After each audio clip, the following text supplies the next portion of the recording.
Speaking of pop out, everybody's popping out. It's people popping out who I didn't even know existed from the West and the East. It's crazy. It's crazy. So everybody know what's going on by now. Joey BadA, he been throwing darts. He been throwing rocks at Dot, trying to get Rock to come up off that mantle and battle it out. Joey's claiming King of New York.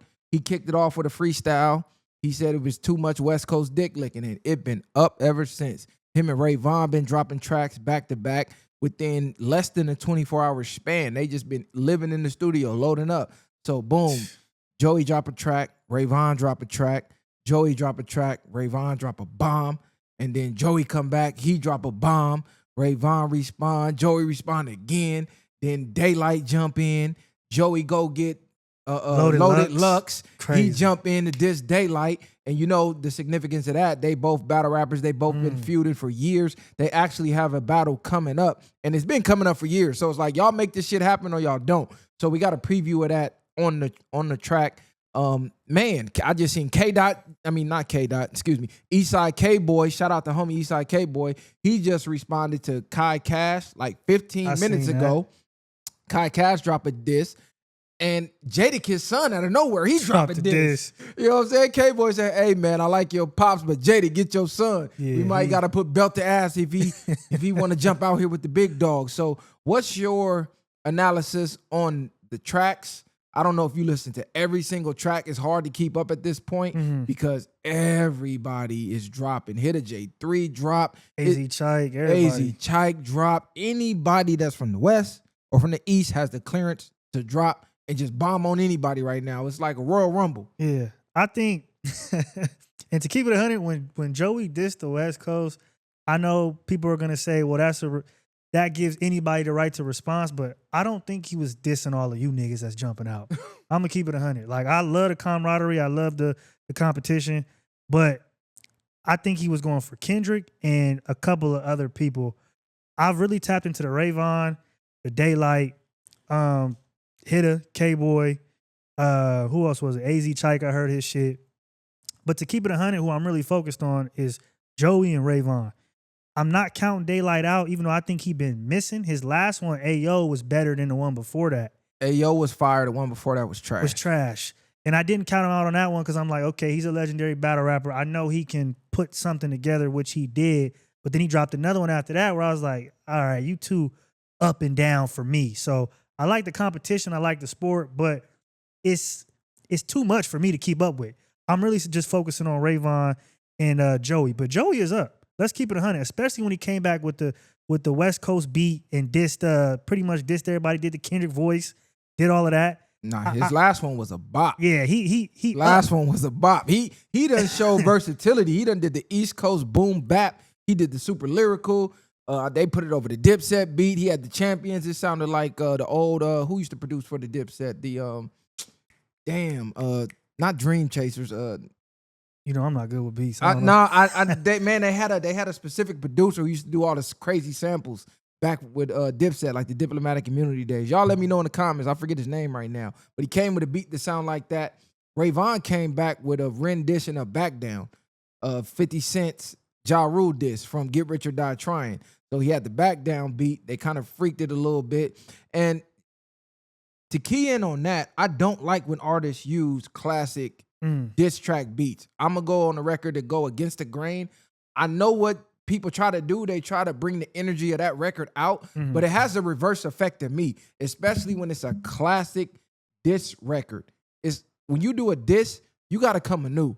You got to come with your own beat and stamp that to the diss record. That's what makes a classic diss record a classic diss record. Go back and look at all the classic disses, from Calling Out Names, from DMX Party Up, from Ether, from Takeover, from Hit 'Em Up. They all had original beats.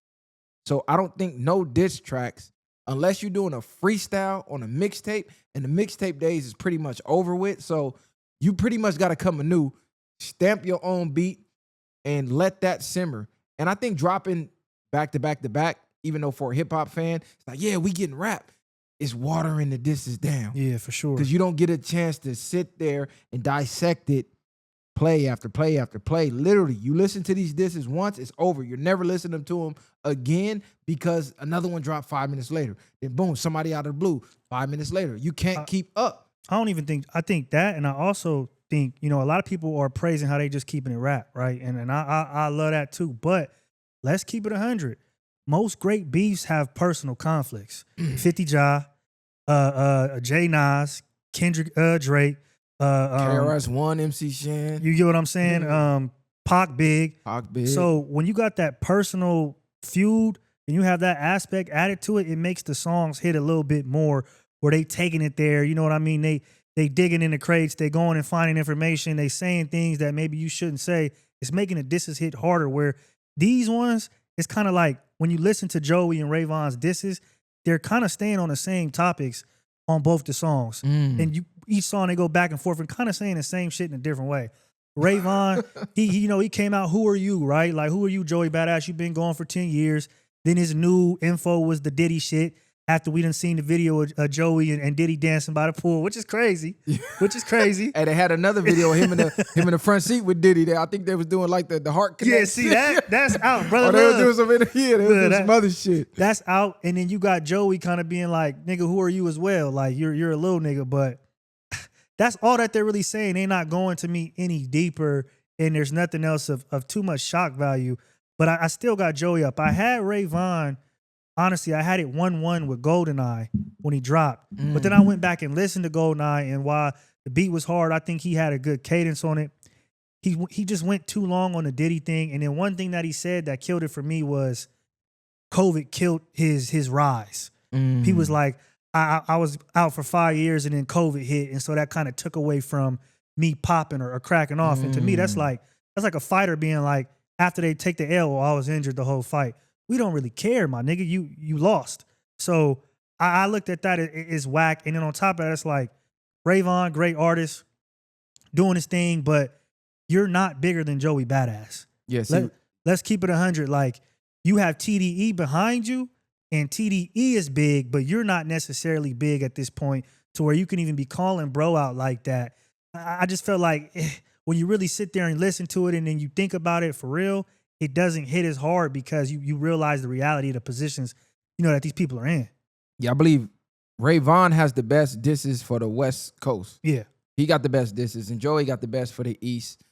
Yeah, Rayvaughn's last diss over the back down, it was cool. It wasn't what was that, the whole track? Hoey, yeah. Yeah, the Hoey, that was the one to me.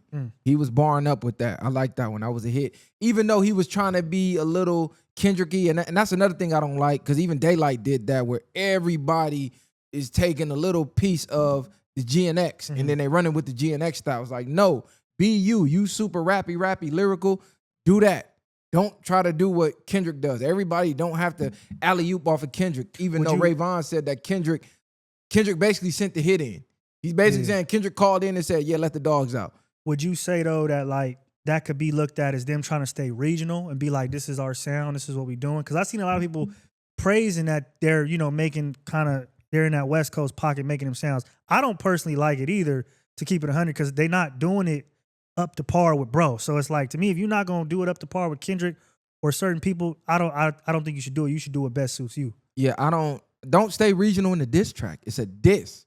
And one key thing that I'm noticing none of them are doing, and probably because they're all cool behind the scenes, outside of maybe Rayvaugn, he wasn't around when TDE was on tour, and then they said Joey was on tour with them, and they was back-to-back fading niggas and doing this and that. So, they got their own relationship. That's why I was keying in on Rayvaugn and just Joey going at it, because they didn't really have that relationship. But the West Coast is known for disrespect at elite levels, and that's what usually wins all of our beefs. Yeah. You go look at every rap beef we ever had, niggas from the West is taking it there. They going over the top, and they got fucked your bitch, fucked your baby mama, woo, what, like, we taking it there. Go look at every diss track. These diss tracks, it was kind of like slap boxing. Like, nobody really took the gloves off. Nothing disrespectful was really said.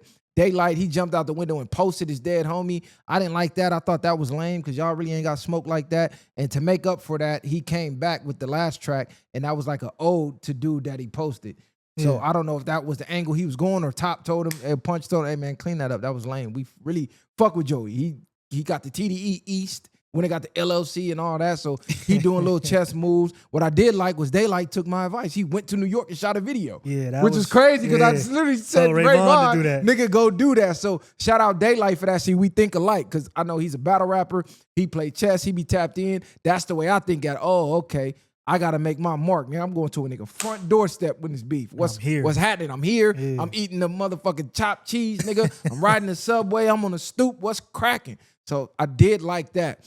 But yeah, they're lacking disrespect, and you made the perfect point. There's no storyline behind it for real. Yeah. I think Rayvaugn and Joey had the closest that we can see see with the storyline. But knowing that Absol's cool with him, knowing that he's low key damn near cool with Dot and all these niggas, that takes away from it. That's why I didn't like the Absol thing, because I'm like, man, we know it's WWE, but you making it look too WWE. Y'all niggas not gonna really take the gloves off and get down. Yeah, like it's that's very true, and it takes away that like I said, that killer instinct of I'm really trying to take you out battle wise because I don't fuck with you for a certain reason. So it does make it PC a little bit. I think too, everybody jumping out and dissing Joey, to me, it's not letting us focus on a battle at hand, which was to me Joey and Rayvaugn. I get it. Everybody wants to jump out and, this is a chance for people to showcase their talents, but it's not hitting. To me too, this is showing like, or what do you think? Do you think that this is showing that the West Coast, because if it's not Kendrick, maybe Game, right? If he popped out and said something, will be crazy. But anybody else who really can do it? Listen, I saw somebody tweet that saying there's one guy on the West Coast who ain't said nothing, that y'all better pray to God don't get up and decide to pick up a microphone. And I know he was talking about Game. Red Rose. Because Red Rose, White Ceiling. If Red Rose, White Ceiling wake up, it's a wrap. It's over for niggas. That nigga coming with 900 bars and it's a wrap. He ain't said shit in a minute. I don't care who you go get from the East Coast. They not fucking with Game. You better go check his battle rap resume. That nigga got a clean slate. That nigga done wiped out damn near everybody. The closest I seen was him and Joe Budden. But what he did to G-Unit, relentless. I think this actually did help Joey BadA though. For sure. To me, I never looked at him like, oh, Joey's super lyrical. He shocked me when he came with the Champions track. I'm like, damn, Cuck can spit like this? Where the fuck this nigga been at? See, he's always had bars. You go back to his album 1999, his debut album. He was a kid back then too. He's always just been prided himself on making good songs. They not for everybody. I think that pro era shit definitely wasn't for everybody because I wasn't rocking with everything, but he always was able to make good songs, and that's what he prided himself on. So he's always been able to do it. He just went away, got famous, went on Power or whatever it is, Raising Kanan, did all that. So it does, to me, look better for Joey because it's like I took a hiatus, came back and just spanked niggas all over. It's a 20v1 damn near, and I'm killing niggas. I'm not gonna lie. That's what's boosting him up even more. Because of the 20v1, and that nigga is still punching in. That nigga said it's damn near a technical foul if you don't drop within 24 hours. Ain't no going in for a week trying to write out the perfect. Nope. 24 hours or you out of here. And he's just like, everybody who come up, he's catching the fade. And then he's still standing. So it's making it look bigger than what it is for him by all these niggas dissing him. They low-key fucking it up. Because now Rayvaugn is, even as great as the disses he dropping, is getting overshadowed because so many niggas is just piling on, and this nigga's not getting knocked out.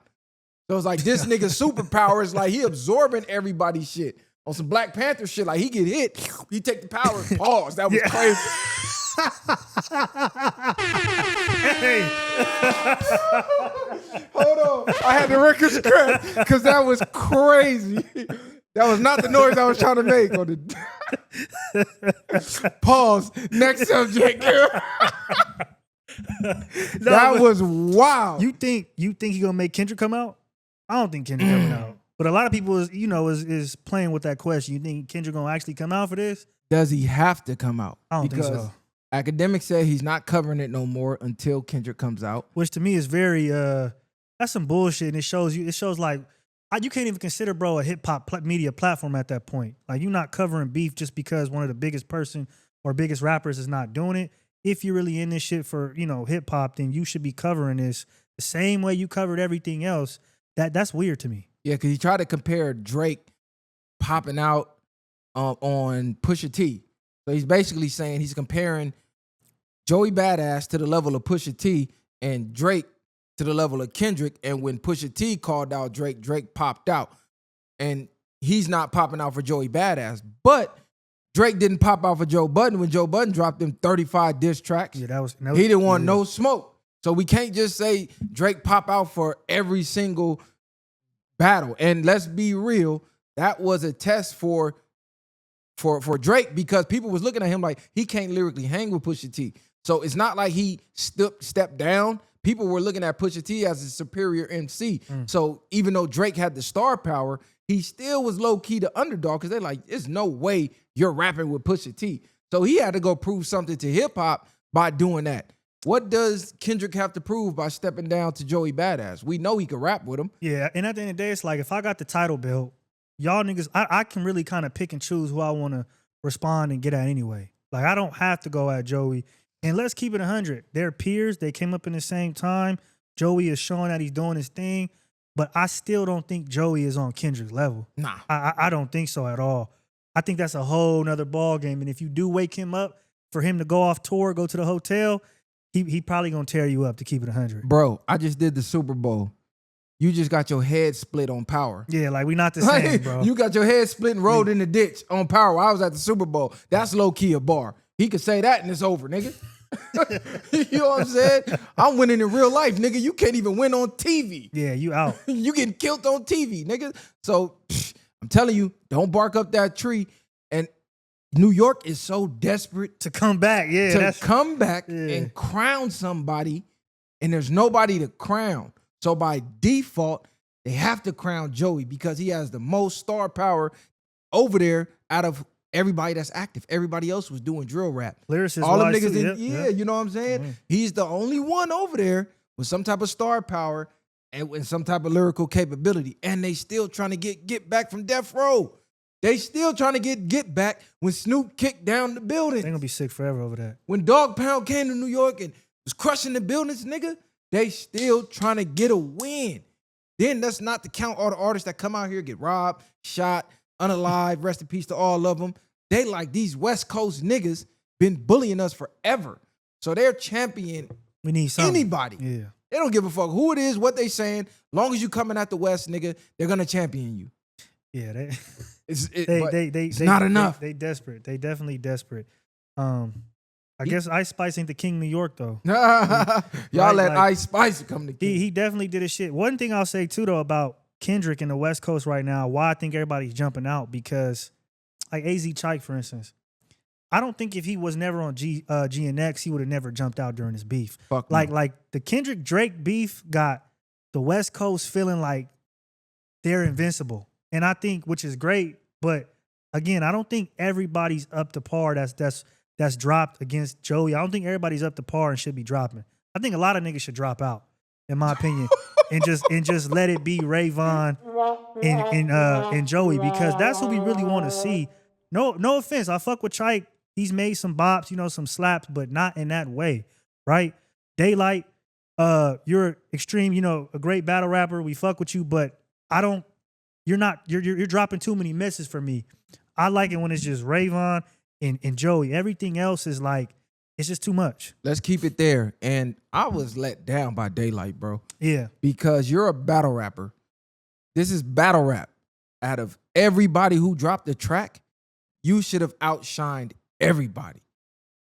Niggas trying to get too over creative and be abstract instead of just going in for the kill. We know you can rap. The first track, whoever mixed it, blew it. The beat was hot. The rhymes was off. Yeah, that shit was crazy. It was like a Chinese movie. Like the lips was moving and then the words come after. It was like dubbed. that, bro. It was fucked off. The second one, it was cool. Even though his rhyme pattern was a little weird because he's still rapping like he in the ring, but on the beat. So a lot of times when the bass dropped and the punchline would drop at the bass, usually he would still just be rapping straight through and it would kind of throwing that shit off. But bro, you're a battle rapper. You should have went in there, dropped some motherfucking Tay-Rock round 3 on his ass, and just let the battle rap fans dissect it. Instead, I don't know. It was a miss, bro. Sometimes you can overthink and you can overcomplicate shit this ain't the time for that, cuz like this is the time straightforward, straight to the point, because people are dropping at such a rapid rate. We're not going to be able to sit down and dissect your song for a week like we normally would. We're going to get this one listen, and the hottest shit you said, that's going to stick out. Because 5 minutes later, Reason dropping. 5 minutes later, K-Boy dropping, AZ Tyke dropping, and Dodie 6 just dropped the free. So it's too much, cuz. It's an overload. But we'll see what's going on. Like I'm agreeing with you. Let's keep it Rayvaugn and Joey, and let's just leave it at that. I don't think bars either. Like, I see a lot of people like, man, y'all niggas sleep on daylight bars. It's like bars, while that's a big part of the beef, like some of the greatest disses have had bars, but also have been a sound that resonated with everybody. Hot beat. It was straight to the point. And like even Joey's disses, he's not saying the most lyrical miracle shit in the world. He's just saying shit that is hard. Like it come off you like, oh, that was hard. I fuck with that. That's to me more so what it's about than trying to be over the top and have bars that people have to super decipher. Like that worked with Kendrick, but even he made a song that was straight to the point, during the beef that ended up being the biggest track. So I think some of the greatest disses have a cumulative of everything. So the bars aren't just gonna do it for me. No, that was a perfect breakdown. Breakdown. We had Kendrick winning all the way up until Not Like Us, but Not Like Us gave him the crown. So imagine that. Euphoria, super lyrical, this, that, and the third. But not until he dropped Not Like Us, which was straight to the point. Couple witty bars, but straight to the point, catchy. That's when the world gave him the victory. The world, yeah. I had him at Meet the Grams. That's when it was done. I'm he cooked them, but Not Like Us you see what it's doing. Come on, man. Come on. It's ugly. He's doing that in every state. Because the women, bro, you have to get, even the women has to like your shit. They can't sit down there and break down quadruple entendres. That's for in the ring. Yeah. That's for face-to-face battling in the ring where I'm going to sit back and run your third round back 4-5 times. Oh, shit, he said. I'm not doing that with the music. Not when it's dropping this rapidly, bro. So, yeah.